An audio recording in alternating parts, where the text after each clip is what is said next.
right, welcome to the Meditations, Wargamers, for Star Wars Shatterpoint. And we're going to talk about the Mandalorians versus Bounty Hunters. And I'm just going to get this right off the hop. I don't think I deserve to win that game. I think I made some misplays there. I think the dice and the order deck pulled me out of that in the end. I think so too. Thanks. You're welcome. It's like, yes, I agree. You're a bad player. No, you did find some very solid lines. I think we both found some solid lines throughout that game. I think the real big thing that really helped you win towards winning this game was your out of activation movement. Yeah. My team had very selfish out of activation movement with Cad Bane and the Mandalorian, and that's it. Well, in all fairness, I don't necessarily think I agree that Mandalorian is selfish movement because he gets in there to reinforce his team and help them out, right? He does. But it's they move themselves. Yeah, I get what you're saying. And both of those movements are conditional on some very, I have to shoot someone who isn't in range of Cad Bane, or you need to kill me. They're very... Yeah, Cad is very tricky to use well. We've both kind of struggled with him in the past. Yeah. He didn't really show up this game. No, he had a very rough...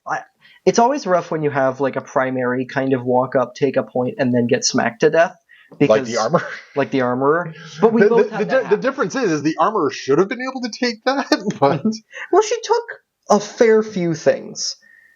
Cad, not so much. Yeah, Cad went down to 2 super commandos, so I mean, that's not awful. Right, but it was surprising. I wasn't expecting to take Cad and 2 super commandos. Yeah, I think a move I did that actually really surprised me on how well it actually turned out for me was engaging Ahsoka up there. That was a incredible play. I want to put that one right there. Is that screwed me up something fierce? And it's weird because I was looking. It's like, okay, well, I can go over there and take a point.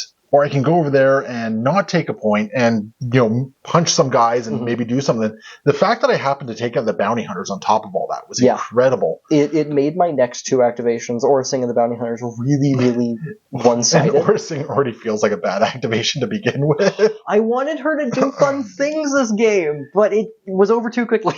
Yeah, this was a quick game. You got what, 9? I got 9 activations. Yeah, so that means I got 10. Yeah. This was a very quick game. This was fast. I will say, I think generally speaking, my team did show up. They did. Yeah. I do kind of still think that if you're going all Mandos, Ahsoka's kind of the weak link here, but she still showed up. Absolutely. I'm not going to fight you on that one at all. Yeah. She showed up. She did cool things. I'm used to you being a lot more physical aggressive, so I thought I was going to get a lot more value out of what's the matter too fast for you. Which is fair. I was a very shooty list today. You were. And I will say this, I think for the most part, you did get a lot of quality activations with your stuff. I think. Oh, for sure. I think Bartu showed up hard. IG-88 had some fun turns. Mando was Mando. Mando had an activation in which he took... Was it Bo out, or was it... He took someone out in the scrum. It was either Bo or Armorer. Yeah. I can't remember who. But no, that's the thing. You did have guys that did some good stuff. I just really disrupted your plans over there. Yes, that disruption was huge. Now, I did manage to springboard from that to just absolutely dominating Struggle 2. Oh, geez. The play where you were able to start off Struggle 2 and just take all 3 points was I guess I lose this struggle now. Yes. But I also want to say the play where you started Struggle 3 and then started off and took all 3 points, I also felt, I might be losing this game now. That was a lucky clan crease pull. And the fact that they have shoves on 2, 2 shoves, right? To push IG-88 back there and all this that was the big thing. The extra shot was just gravy. That didn't really... Yeah, that was gravy. Yeah, and honestly, I don't think you wanted them to kill because that could have brought Mando back into the fight. That's exactly it. I actually would have stopped short if I did actually do enough successes to take IG down.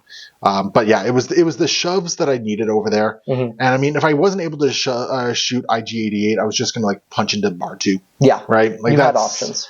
It was options and allowed me to take all 4 points. These super commandos just kind of hanging out there all game. Yeah, that was really annoying. Yeah, they just walked up, 2 bodies, take the point, and call it a day. And I honestly thought that was going to be a lot more tightly fought over there. Yeah.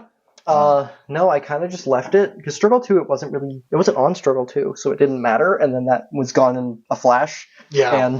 And then it mattered a lot. And then Struggle 3 was done in 3 activations. Yep. Like it was actually Struggles 2 and 3 were insanely fast. I think Struggles 2 and 3 were a total of 6 activations. 6 activations. Because I think you won in 3 and I won in 3. Yeah, like that was like we both happened to in Struggle 2 you got the exact pulls you needed. In Struggle 3 I got the exact pulls I needed. Yep. And I managed to get those 2 successes through an IG-80 and just yeah. Like the 4, what was it? You rolled 4 fails or something like that? Yep, that was a phenomenally bad time to roll that. Yeah, that was rough because I think I only got like 3 strikes. So I would not have gotten my stuff through if you. And his expertise is so good. Like he wasn't exposed through the first one, or was he? No, I applied the expose. Yeah. His expertise is so good. I got stupidly lucky. Yeah, on that one, right? Like you rolling 4 dice and only getting 4 fails. Just 1 and 2 expertise is 2 blocks. 3 expertise has a reposition attached to it, which would have been amazing. Yeah, being able to just walk back onto that point. Yeah, no, it was that was a game changing die roll. Yeah. Right there. And I mean, I don't know if I'd go as far as to say that it was a dicing, but it was definitely, oh boy, this is not good for you, right? Because it put me in the position I had all 3 points. Yeah. At that point, instead of just having 2. And importantly, this was the priority one. Yes. Right. That was a phenomenal play. It worked out really great for you. It was a Hail Mary play. Is what it was. Like you needed what? How many successes for the 2. shots? 2. You need 2 successes. Now, 1 success might have done it because you weren't quite on the point. No, I was a little far back because I was hugging where you were deployed. Yeah, 1 success might have done it, but 2 was insurance there. No, it was a Hail Mary play. It really was. I did not like the idea of just rolling 6 dice into you, and I got lucky on that one. I really did. Like I am not going to lie. I do think it was a sound play. I think it was their best play, but that was a very lucky roll for you. Yeah. Yeah, because I mean the other option was because I put the Super Commandos into reserve on that one, and I mean maybe they could have done some stuff, but I didn't want them walking off the point either. So no, it was definitely an interesting game. I think luck, at least in my place, definitely played a part into it. It gave me some breaks when I needed it. It gave me a whole lot of fails as well, though. But yeah, things really kind of spun around near the end there, and our dice fortunes kind of got reversed a bit.